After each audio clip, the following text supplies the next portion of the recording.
eu vou trazer outro problema aqui, tá? Outro problema aqui. Atos dos Apóstolos, isso aqui também, depois, quando eu for falar sobre a série lá, que não houve perseguição aos cristãos, eu vou, inclusive, trazer isso aqui, tá, galera? Novamente, ó. Atos dos Apóstolos, isso aqui é uma pedra no sapato, ó. O maior problema para quem acredita nos martírios de Pedro e Paulo e que Clemente estava com eles antes de 70. Então, além da carta de um Clemente, lá, a primeira Clemente, já ser um problema, Atos dos Apóstolos também. Eu vou mostrar o porquê, tá, galera? Eu já trouxe isso aqui em uma outra live, não vou falar tanto, depois vocês parem, frisam esse texto aqui, tá? Depois eu deixo aqui também essa fonte aqui para vocês acessarem, tá? Na descrição do vídeo eu vou deixar isso aqui depois para vocês acessarem essa informação. Mas isso daqui, esse texto aqui é sobre um relatório, tá? Que é feito lá, um seminário que vai falar sobre Atos, tá? Especificamente sobre Atos. E aí eles escrevem, tá? A última anotação aqui é de 2013. E eles vão falar que Atos aqui, galera, olha aqui, ó. De acordo com eles aqui, a visão dominante da Bolsa é que Atos foi escrita por volta de 85. Já mostrei para vocês por que não. Por que não? Porque o autor de Atos, ele se baseia, nos eventos reais, nos textos de Joséfo. Então, se Atos usa os textos de Joséfo, então a gente tem que colocar ele depois de 96, porque ele vai usar muito antiguidades judaicas. Tá? Aí ele vai dizer aqui, ó, o seminário de Atos concluiu que Atos foi escrito por volta de 115. Eles são muito mais drásticos do que eu, tá? Estou sendo legal. Eu coloco o Atos até o ano 100 ali, tá, galera? Por quê? Porque Atos também não vai trazer essa informação que eu acabei de falar. Ele não vai falar sobre a morte de Pedro e Paulo. Isso é muito barulho, ó. Então, esse seminário coloca por volta de 115. E usava, olha só, usava modelos literários como Homero como inspiração, até mesmo palavras e frases exatas de suas histórias. Inclusive, eu mostrei também no vídeo o autor de Atos usando Sêneca, tá? Então, nesse seminário aqui, Dennis Smith Tyson, Joseph Tyson, o autor de Atos, ele tem, aqui, eu sempre digo para vocês aqui, ó, o autor de Atos tem controle total de seu material, ou seja, o autor com a sua caneta, ó, ele não se sentia obrigado a seguir as fontes, ele os faz dizer o que ele quer que eles digam. Vocês entenderam? O autor, ou seja, o autor das cartas de Paulo, o autor dos evangelhos, esse autor, ele faz com seus personagens, digo aquilo que o autor quer. Tá? Ou seja, tudo que Jesus diz, o que Pedro diz, o que Paulo diz, não são eles que dizem, são os autores, é a caneta dos autores que vai colocar isso na boca, galera. Perfeito? Tá? Então, esse seminário aqui, que fala sobre Atos, ele vai jogar isso aqui por 115, galera. E vou mostrar o problema disso, tá? Ó. O seminário de Atos demonstrou que o autor de Atos usou uma coleção de cartas de Paulo para criar um itinerário confiável para as viagens de Paulo pelo Mediterrâneo. Anteriormente, os estudiosos viam a correspondência entre as cartas de Paulo e Atos como prova de que foram escritas na mesma época. Na verdade, o inverso é verdadeiro. Os Atos usaram as cartas de Paulo como fonte, embora se esquivassem da teologia paulina, que perdeu popularidade no segundo século. Se Atos, presta atenção agora, se Atos foi escrito no final do primeiro ou início do século II, logo o autor registrou o encontro entre Clemente de Roma, Paulo e Pedro. Ou seja, olha só o problema. Ó. Se Atos foi escrito no final, entre 96 e 115, logo o autor ele teria que ter registrado o encontro entre Clemente, Paulo e Pedro.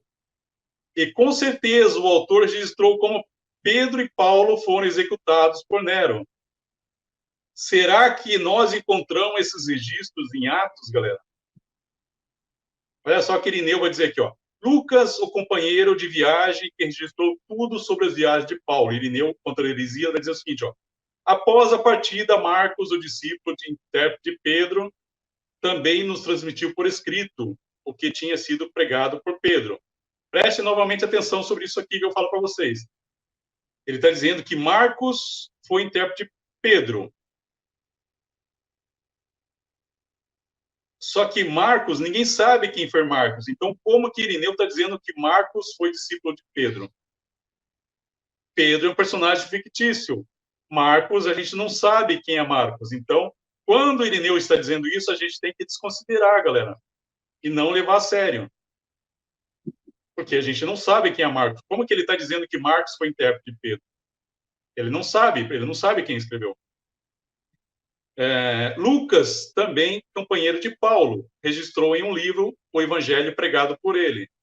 Então ele está dizendo que Lucas escreveu Atos. Ó. Atos vai dizer o seguinte, ó.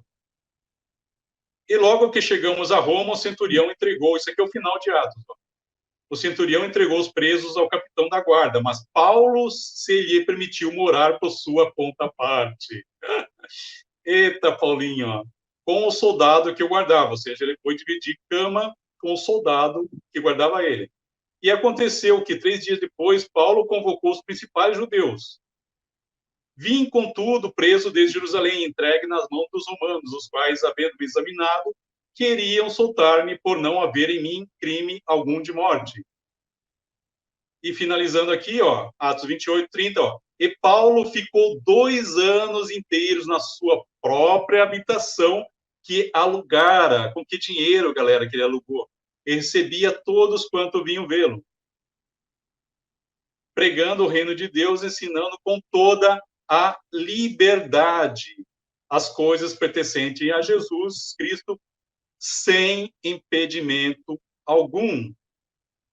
Se Lucas era companheiro de viagem de Paulo e anotou tudo o que aconteceu, por que não registrou no final, já em Roma, o encontro dele com Pedro e Clemente?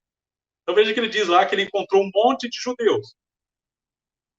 Se Pedro e Paulo morreram na mesma época, e Pedro, veja que a história lá diz que Pedro chegou por volta de 42 em Roma.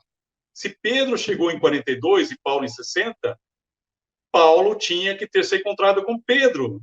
Só que Atos, Lucas, voltou, seja lá quem for, não registra esse encontro com Pedro. Isso é inacreditável, galera. Se Pedro já estava em Roma, quando Paulo chegou, Paulo tinha que ter se encontrado com Pedro.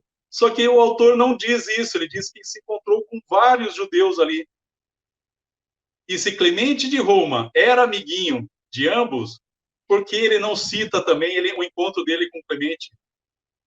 E o mais importante aqui, galera, porque Lucas não registrou os detalhes da morte de Pedro e Paulo.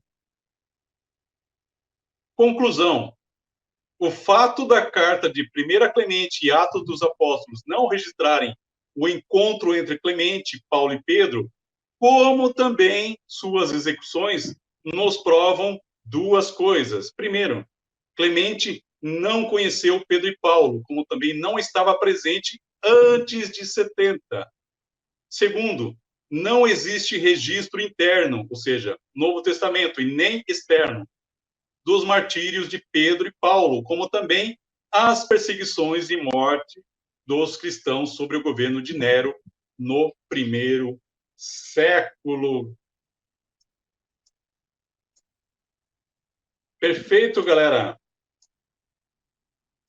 Ficou claro isso para vocês? Olha só, galera. Então, por isso, ó, veja que eu não precisei trazer aqui nenhum autor aqui, nenhum historiador, nenhum livro aqui.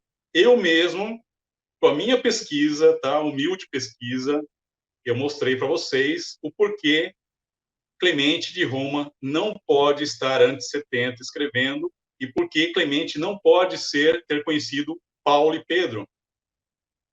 Tá? Por que não houve perseguição de Nero, galera? Por todos esses motivos que eu mostrei. Clemente, ele tinha que ter escrito sobre Nero ter matado cristãos, tinha que ter escrito como Pedro e Paulo morreram. Atos dos Apóstolos sendo escrito entre 100 e 115, tinha que ter escrito como Pedro e Paulo morreram. E tinha que ter escrito como Nero matou cristãos. Simplesmente um silêncio. Esse silêncio, novamente, é um barulho, galera.